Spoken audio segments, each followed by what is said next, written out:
Hello, what's up, guys? It's me, Rafael Chacin Montillas, known as El Capitán Rafucho, and welcome everybody to another episode of Face to Face. This is an interview web series that we talk each other with sports content creators. We're talking about sports, music, entertainment, hot topics, and stories that inspire us as a human beings.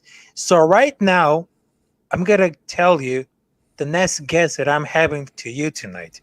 Because at the first episode we got San Francisco Niners, which is CG Ruthless, and of course the second episode we got Mitch Koski, the man of the hour.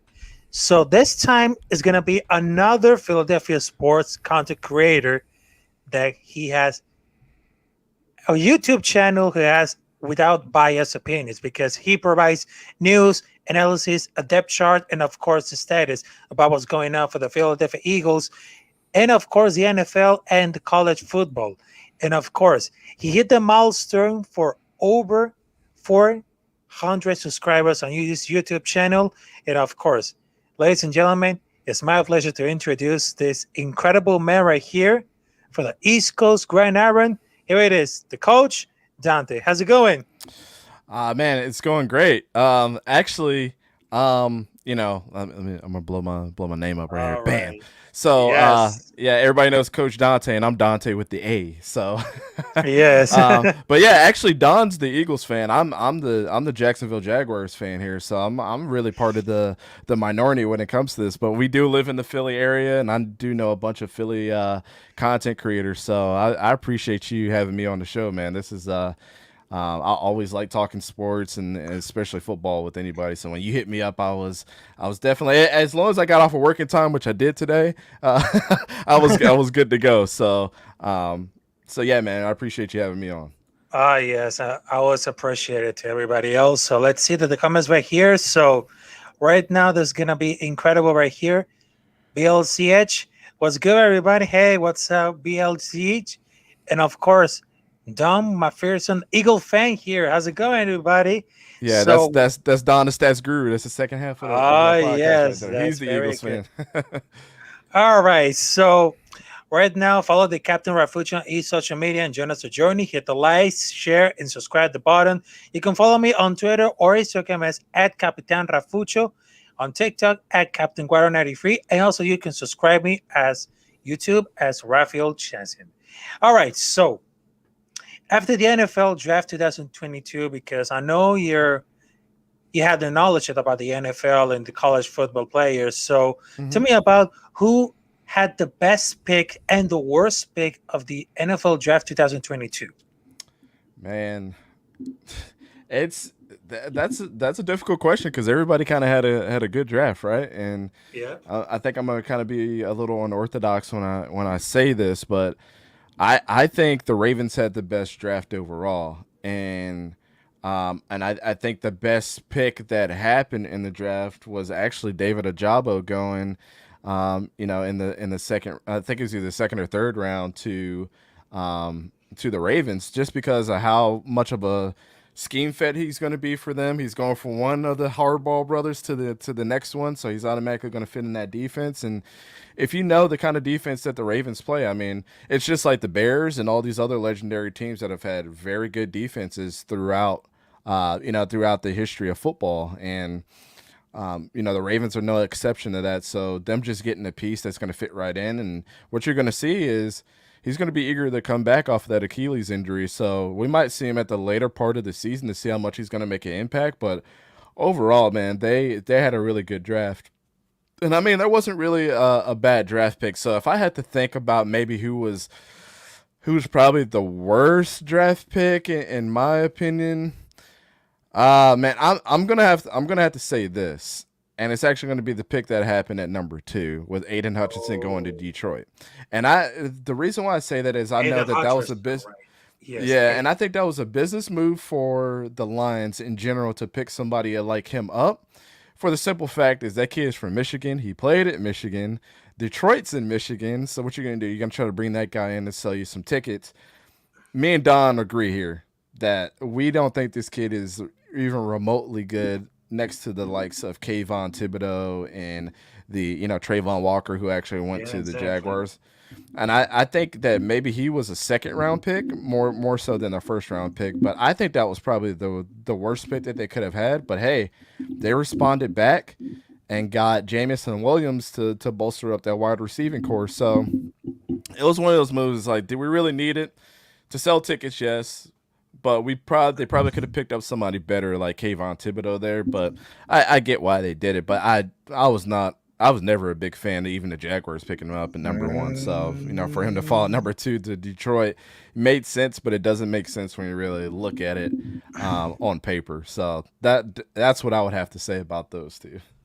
oh yes, because I remember that Aiden Hutchinson was playing for the University of Michigan, but I guarantee you that that was the worst pick that ever made a Detroit Lions. And not only Detroit Lions had Aiden Hutchinson, but Kenny Pickett was the Pittsburgh Steelers. And of course, there's a lot of shocking movements because there's a lot of shocking picks. Like, the New York Giants had picked Kevin Thibodeau and, of course, Evan Neal, which they Mm-hmm. had amazing stats for the college football. But the most important thing that I was watching on the draft is the Kobe Dean going to the Philadelphia Eagles. That guy was a monster. If you look at CI, the stats right here, that guy, Mm-hmm. it was a phenomenon, just like a great phenomenon for the Georgia Bulldogs football. And just let you know, are you a Jacksonville Jaguars fan or you're related for the NFL fans right here? Yeah, I mean, through and through, I'm a Jacksonville Jaguars fan, and my if I had to say my second team would probably be the Seattle Seahawks. So, Oh, those are the two teams I root for.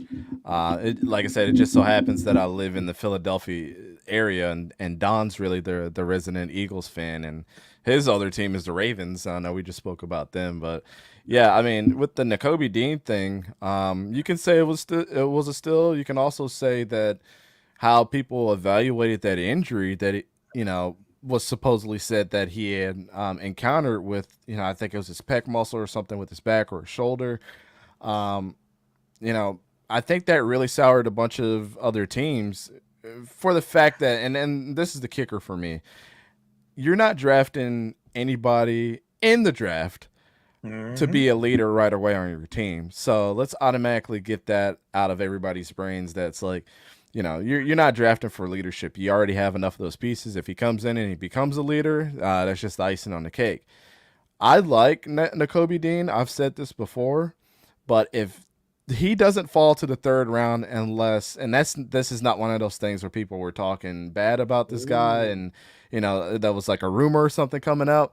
You don't get drafted in the third round based off of that. You got drafted because these other teams are like, we don't like the fact that you didn't get surgery, and for people to come out and say that you really needed to get that repaired, why didn't you get surgery on that specific body part? But he fell to the Eagles, and I honestly think, man, and I don't wish anything bad upon any player. I think that he's gonna re-injure that thing, and then everybody's gonna be the oohs and ahs are gonna come out from, oh, why did we draft N'Kobe Dean? And people just don't say stuff like that unless it's true, and I tend to believe the majority more than the minority in that type of situation. So, but I like the kid. I mean, great coverage linebacker. Like I said, great leader, great sideline to sideline linebacker. Can play the blitz every once in a while if you need him to. But my question to everybody out there is, that whole Georgia defense had 11 first and second round players, and we're going to see it mm, again. They're still going to have a good defense this year.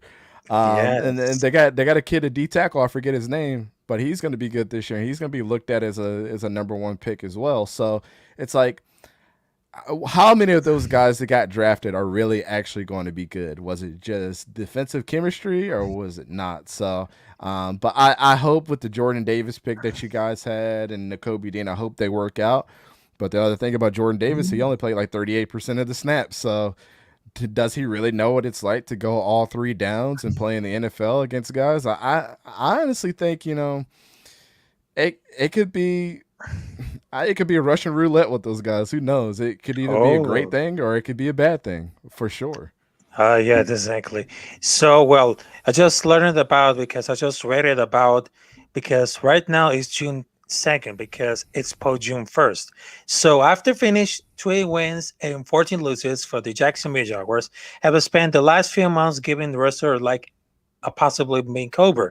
So the influence and talent should them like few more games to 2022, but also there is like a few players unfavorable to position to have to compete that team. So there's like five players who should make the cut because there's like be a surprise cut because there's a safety Rudy Ford. Also the number four is gonna be let's see what I got over here because they had the safety they have signed Darius Williams and draft Montari Brown and Gregory Jr. Where they Mhm. just brag Heritage for a 1 year deal. It's just like ambition to four, the getting snaps on the slot, and the Jags are safe as safely like Rashawn Jenkins and Nathan Cisco tentatively week 1, so returning its all position might be not feasible. And for answer the call, it was coming apart last year, but it may be not a spot for him about it. And there's another shocking surprise that will cut it to the Rossi to his Shaquille quarterback, which is a linebacker. Also, they got another player, which is Lloyd Augustine. So tell me Yep. about because this is the post June 1st that some of the players, including the Jacksonville Jaguars, had made the cut. So any reactions about the cutting off or the roster or there's like a shocking movements like that? Not really, because with Jacksonville, they're such a young team, so I don't think anybody's immune for getting cut.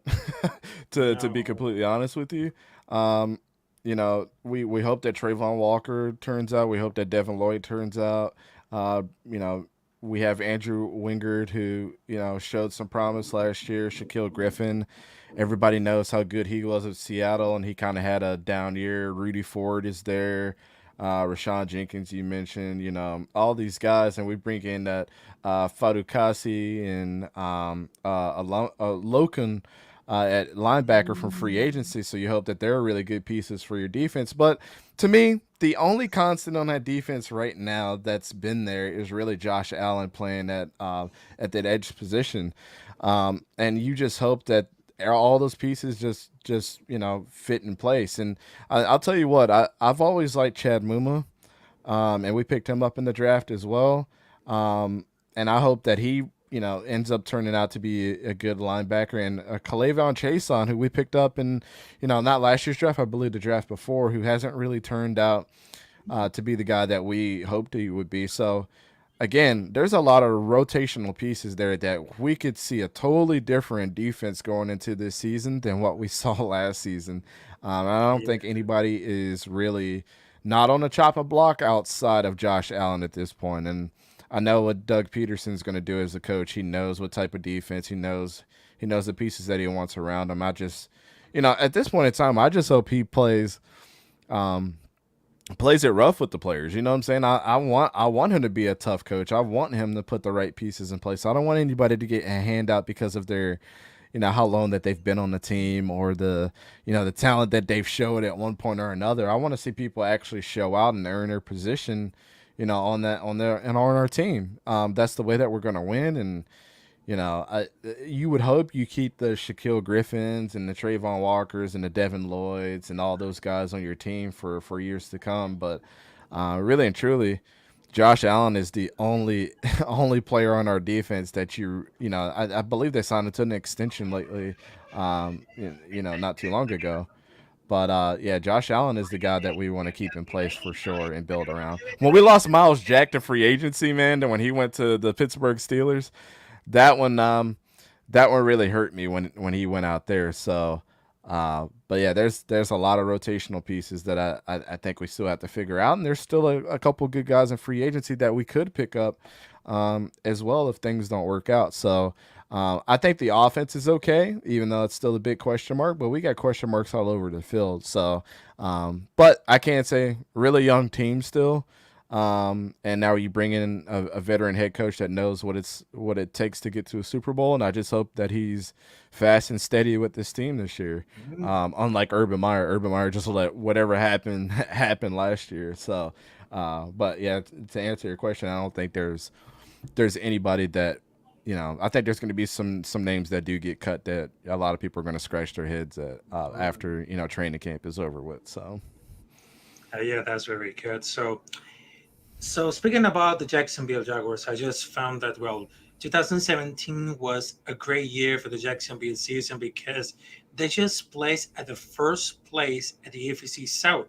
They just hmm won the wild card players and they just won the divisional players, but they just lost at the championship against Patriots hmm 2024.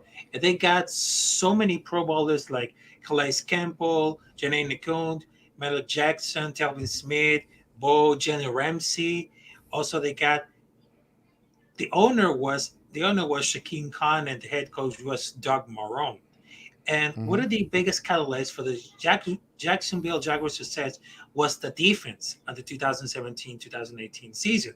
So they just finished at the top of the league, multiple and the concerning historic look by some analysts because they just led the league in forced fumbles, the completion percent, the passing yards allowed per game, the passer rating, also the touchdowns, and also they finished the second in sacks and the passions, takeaways, and of course, they're just like amazing staff, and of course they have such a strong defense right here, but they just lost in that championship against the Patriots. So everybody thought that it's gonna be big in Jacksonville because that's the first time since 1995 they have so many questions about what happened to the Jaguars. So I was just wondering, it's just like a little bit. We just came close to win against Patriots, but they just really know about it. So after that season, after that season at the Jacksonville Jaguars, everything went down because they had a lot of changes, they had a trades, and of course they had head coach, like just like moving all these pieces right here. So when it comes to Bill, because after that season, 2017 for the Jaguars, making so great in history, what happened to the another year? So it's just like a movement, or we don't know about it. yeah. So we had tons of Pro Bowlers on that team, like you said. We had two first team All Pros in Calais Campbell and Jalen Ramsey, and the list just goes on and on and on of all the moves that we made. Hey, I mean, Barry Church was playing safety for us. Calais Campbell went to, um, he went to the Baltimore. To Sean Gibson went somewhere. Jalen Ramsey got traded for two first round picks. AJ Boye got traded to Houston. Then you got Paul Yeah. Posluszny, who retired, who was a very good linebacker for us. Yannick Ngakwe, we know he made some moves to Minnesota. Dante Fowler, Marcel Darius, like these are all like really good players. And Telvin Smith just ended up getting in some really stupid trouble, legally. So we're not going to discuss all of that. Everybody can go Google what happened, but and the offense was pretty good too. Had Leonard Fournette had 1,000-yard season and 9 touchdowns. I believe Blake Bortles had over 20 touchdowns that season. We didn't have a 1,000-yard receiver, and I mean, really and truly, if you went down the list of all the Pro Bowl players and the two all time first team All Pros, we were one of the great defenses out there. They didn't call us Saxonville for no reason, and I just think whatever happened end that season, us going 10-6, going to the AFC Championship game with all the moves that were made. It was just basically came down to that. It came down to them not trusting Blake Bortles. Doug Marrone, I don't think was a coach after that, and he was a really good coach coming out from. I believe he was with.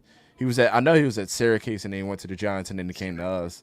Mhm. Um, and then you have all those players that just left, and everybody was just kind of a shell of themselves after that. I mean, it was almost like getting gut punched when you seen all those great players just totally being taken away and shipped out somewhere else. Like thank you for your services, but we don't need you anymore. And it was like, wow, now you're just leaving us with Miles Jack on the team. And I believe that's the same year after that we had picked up. I don't think Josh Allen was playing on that team at the time, but that's when you seen us, draft people like Josh Allen to the team to kind of help Yeah. rebolster that offense, or that defense. But I think that's just what happened. I mean, just Blake Bortles not being as good as what everybody wanted him to be.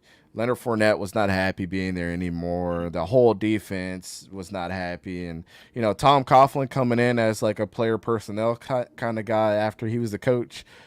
For us, like you said, back in the '90s, we haven't reached any of the close to the promised land outside of when Tom Coughlin was our coach back in the Yeah, '90s. So exactly. that's it's difficult, man. It's it's very difficult being Yeah, a yeah. Jaguars fan, and this is one thing that I'll say, and I've been saying.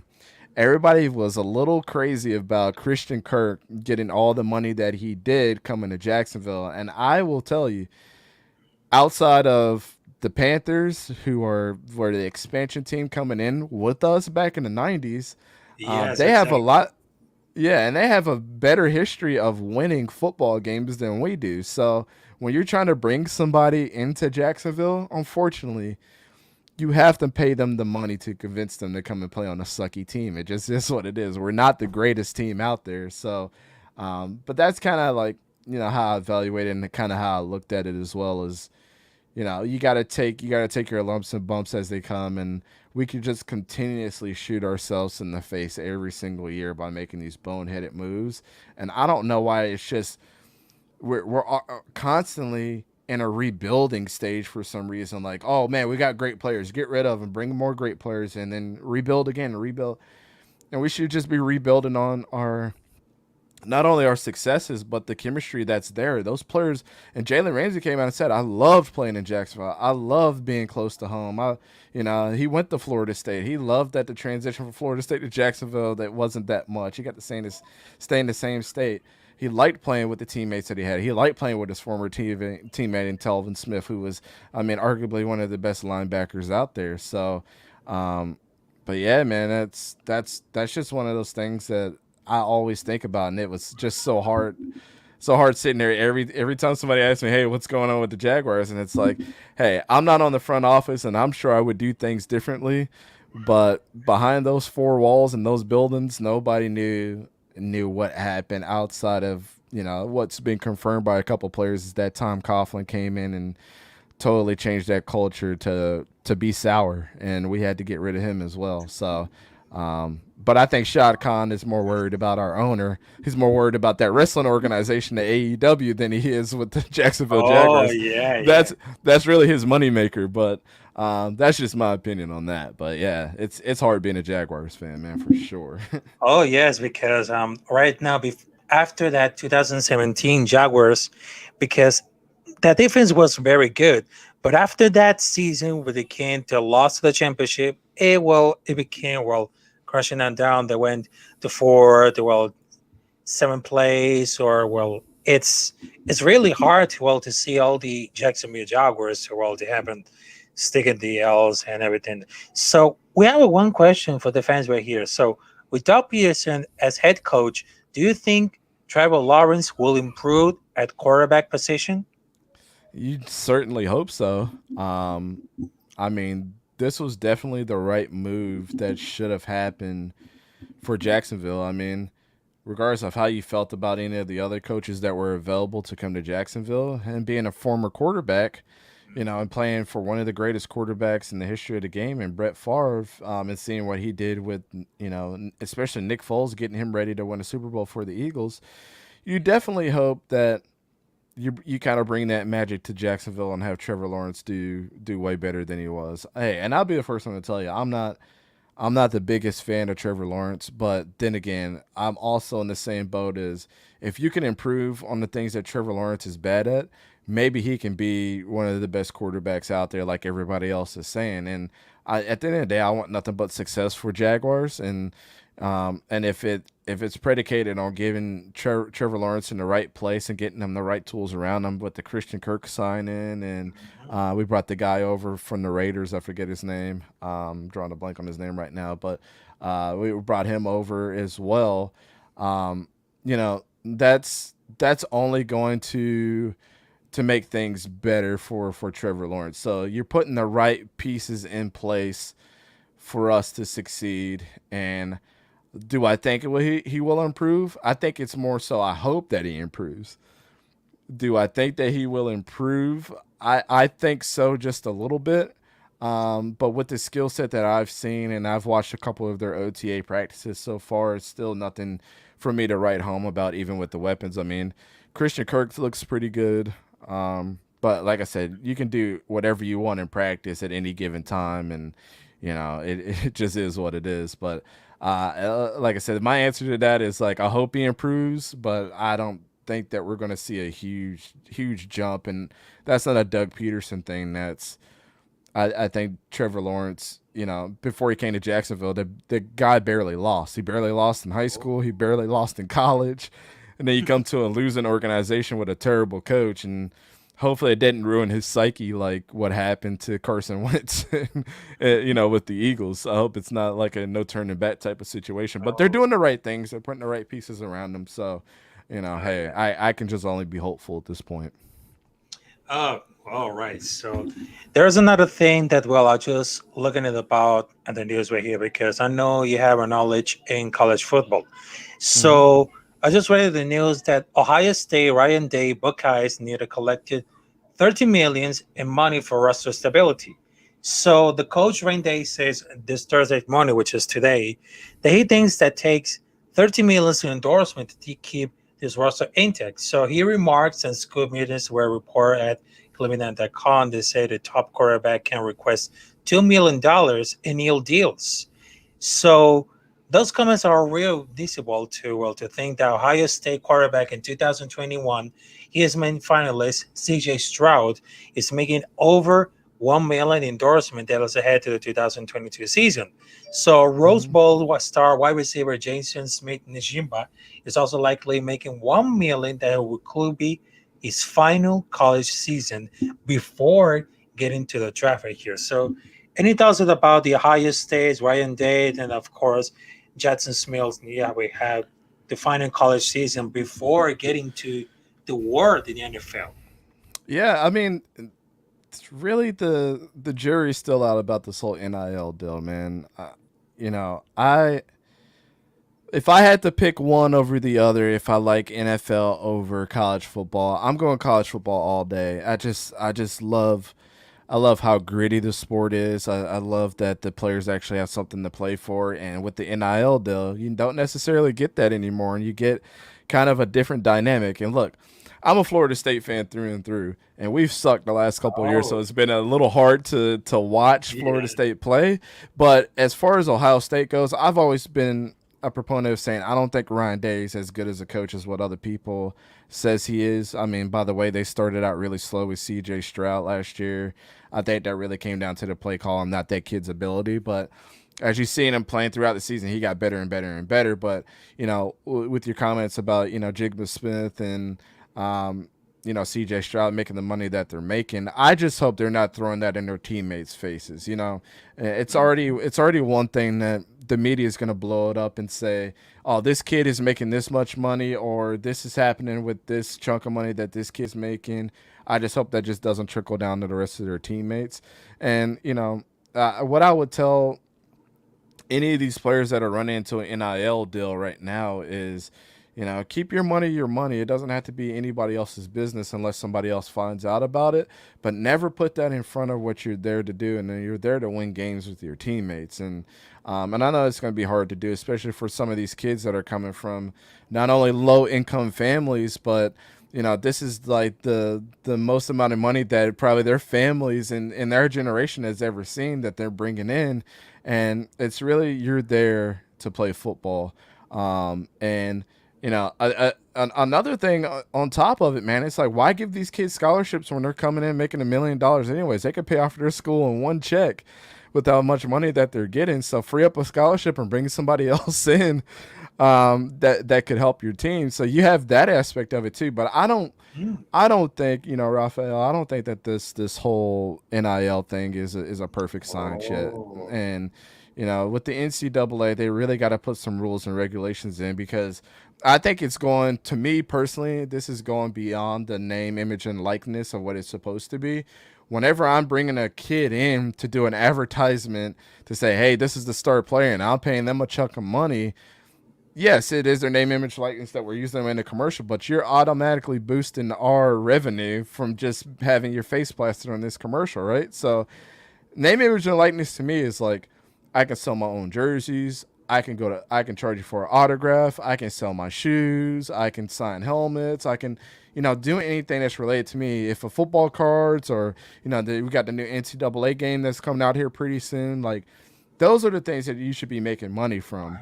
I think that there should be a restriction in place that said, hey, if you're doing any dealings with the businesses or the boosters at these schools, which is like really, really weird how they're getting involved, but you really are starting to understand the power of a lot of boosters now, that have gone to these schools and are giving money out to these kids. You're really starting to see the power struggle of that right now too. So I don't think it's a perfect science. I think C.J. Stroud and Jacob Smith, they're smart enough kids, and they want to win football games. And you've seen that last year. And I just don't think it's run its course yet. I think a lot of these kids right now, they understand the importance of not being in the spotlight. And to me, I really hope it doesn't blow C.J. Stroud's head up or Jacob Smith's head up this year, because I have them as being one of the best teams. And we'll be talking about Ohio State here. I think next week we're talking about the Big Wow. Ten. So we'll be talking about a little bit about them next week and how I think C.J. Stroud is one of the best, should be the Heisman winner next year by where I see his ceiling is. And I don't really think he's met that yet, but yeah, just keep the money out of it when it comes to your teammates. Win games, listen to your coach, and be the best player that you can be. Because we've already seen it. This thing is not going away. It's only going to get worse as these kids feel a little bit more entitled Yeah. as the money starts flowing around to everybody. Yeah, and of course, I guarantee you that's, well, I just read on the news that, well, that was very important. So I was guarantee you, because the college football had made a huge impact in the United States right here, because I just learned that the college football had made, like, if you sell a jersey, everything, because they had a merchandise right here. So the Hmm. players had a lot of influence right here at the college football, and they have amazing. So if they sign it for NFL great team, you're welcome, and you had just made it for the big leagues. So let's see what happens right here. So, of course, last question before we wrap this out of this third episode of Face to Face. So, let's talk about the YouTube channel, because you just hit a new milestone, Hmm. 400 subscribers today, and I'm very proud of this. And of course, I'm very proud that you reach a new milestone. So, let's talk about how do you make like those videos about creating your YouTube channel to, well, to provide information what's going on for the NFL and of course the college football, anything. So let's talk about. Yeah, I mean, this is really, it started out as a passion project. I mean, for sure. Um, me and Don used to be coworkers, and everybody, you always used to like my takes on football, and some of the things I was saying were more right than they were wrong, and people were like, "Man, you should really start a podcast." On top of me, um, you know, having kind of a lot of people were like, "You have a voice for radio" and things like that. So, Oh, right. and if you ever heard Don's voice, his voice is much better than mine. It's much more, much more amazing to listen to. But I think that's what makes us kind of unique in that aspect, is like you have two grounded guys that one is more stats driven than the other, Oh, and I'm more opinionated and know the game of football just because I played it and watched it my whole life, and I understand things probably more than the normal fan does. So I really proud myself on getting the facts right the first time, not saying things off of emotion. That's why we don't drop videos out by making reactions to things that might happen, because I like to marinate on it and sit down and really think through a lot of the things that are going on before I give my opinions on it. And that's kind of how we use our podcast platform. I might make a cool video on a player that I think that maybe somebody was overlooking, like the Devontae Parker video when he went from the Dolphins to the Patriots is one of our most popular videos, and I think that was one of the most well done videos that I've ever done.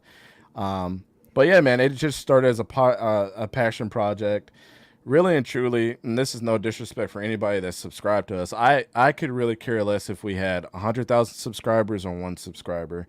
I do this because wow. I generally love football, and I love talking about it. And I'll listen to my podcast 1,000 times before somebody says they listen to it. And I really pride myself on that, and by the way that it looks, hey, I mean, it's really like a one man band. Outside of Don comes on the show, he does his research, he does, that's always my duo. But really, on the other side of that, all the things that happen behind the scenes with the way that the show's designed, the way that the graphics are designed, is all done by me. Like, this is literally my second job. Like, I'm married. I have other obligations. Like, my job is very demanding as well. But I put a lot of time and effort into this on top of the research and on top of watching the game of football than most people do. So, I have a problem with people not getting their facts right about things. Like, if I'm putting this much time in and you have hundreds of subscribers or thousands or hundreds of thousands of subscribers and you're just saying things out of your butt to make you sound great, like, I have a problem with that. So, and I think that's where kind of like my name started being thrown around the community, and that's where we started seeing a lot of growth. But I really think the growth is just a byproduct of us being very consistent in everything that we do. Like, I did the numbers today. We put out like 750 something videos already, and we've been a channel since last January. So that's like 1.4 videos a day on average, when you really break it down by the numbers. And I'm really proud of that, man. So, like I said, if we had the 400 subscribers, yes, it is a milestone, but I feel like we should have more. And I feel like that we're better than other people, and we're going to continue to show that we are better than those other people, and we're saying the right things, and we're doing the research, and we'll say it with a smile on our face, and we'll make the hot takes, and we'll back it up by the context every single time. And I think everybody else should, like, I think you should feel the same way about your channel, just like I think everybody else should feel the same way about their channel. We're not beyond growing. I'm not beyond growing, and I will always bring those other people up with me. And we just made the announcement today that Coach Dante is now the official third member on our podcast, and I think he's the same way. I think he has a very big following on his channel, but he knows his stuff, and we don't just, and this is not a shot at anybody that's an Eagles fan or just one sport fan, but I think it's a lot harder to focus on the whole game of football from the college and NFL aspect than just to focus on one team. And I think that's what's garnered a lot of respect from me, and Don, is because we've prided ourselves on not being biased to anything. Because a lot of people are like, "Oh, what does the Jaguars have an opinion on?" I'm like, "I know we suck, so you don't need to tell me, because I'm gonna tell you that the Jaguars suck before you say that they suck." So, but that's really, really what it is, man. It's just consistency, hard work. We try to do we do the research, and we put in the time, man. And Wednesdays at 6:30, we go live. We turn on the cameras, and we could care less if nobody's watching. It's really a brotherhood with us. We love talking football, man. So, and I would just encourage everybody out there, hey, look at this as a challenge for you. I look at all this as a friendly competition, even with you. But I'll always lift the people up that have been giving us love, and they understand that sometimes we got to have the tough conversations about us having different opinions, and that's okay too. So, but keep doing your thing, man. And I really appreciate you appreciating us. And like I say all the time to the people that subscribed or followed us on Twitter, you didn't have to subscribe, you didn't have to follow, you didn't have to like, but you did, and we appreciate it. So, and that's what I'll always say, and I'll always continue to say to those that are newcomers and supporting us. So, but yeah, that's basically how we got started. And the name itself, East Coast Gridiron. I mean, we live on the East Coast. A lot of our things that we like are on the East Coast, and we're East Coast boys through and through. And gridiron, I mean, is the universal word for football, so it doesn't get any more simple than that. So, and so that's how we came up with the name. It's recognizable, man. Anytime you see the ECG logo, you know it's me. Oh, okay, that was very great. So I would like an issue with the microphone, but well, I just wanted to say thank you, thank you, East Coast Gridiron, to having a good time, have a conversation with the college football and the NFL. It's always a pleasure to having you on the show face to face, and of course, don't forget to subscribe East Coast Gridiron, because right now he's just reached a milestone of 400 subscribers. And of course, you can follow him on Twitter, on Instagram, everything. And he has like a lot of opinions about what's going on in the NFL and the college football. And of course, don't forget to subscribe El Capitán Rafucho, which is on social media, on Twitter or on Instagram as at Capitán Rafucho. And of course, on TikTok at Captain Guaro 93. And of course, just subscribe me on YouTube as Rafael Chacin. And you can watch, well, the last two episodes of Face to Face. The first one we got CJ Ruthless. The second episode we just made it with Mitch Kolsky, and of course we are watching with East Coast Gridiron, which is Dante, and of course the next episode is gonna be incredible. And the fifth episode, I'm gonna talk about these unbeatable men. So we're not talking about this later because it's like a big surprise right here. So thank you, Mm-hmm. East Coast Gridiron, to having you on to having us on this show right here face to face. No And problem, man. anytime we just have like a fun conversation with everything about the college football NFL. So that's a wrap about face to face because this is the interview show because we're talking about each other, sports content creators, talking hot topics and stories that made us as a human beings. So, Capitan Rafucho is here, and of course, this guest right here, East Coast Ryan Aaron. Congratulations on your new milestone, and we'll Thank you, see sir. you at another episode of Face to Face. See you guys. See you guys.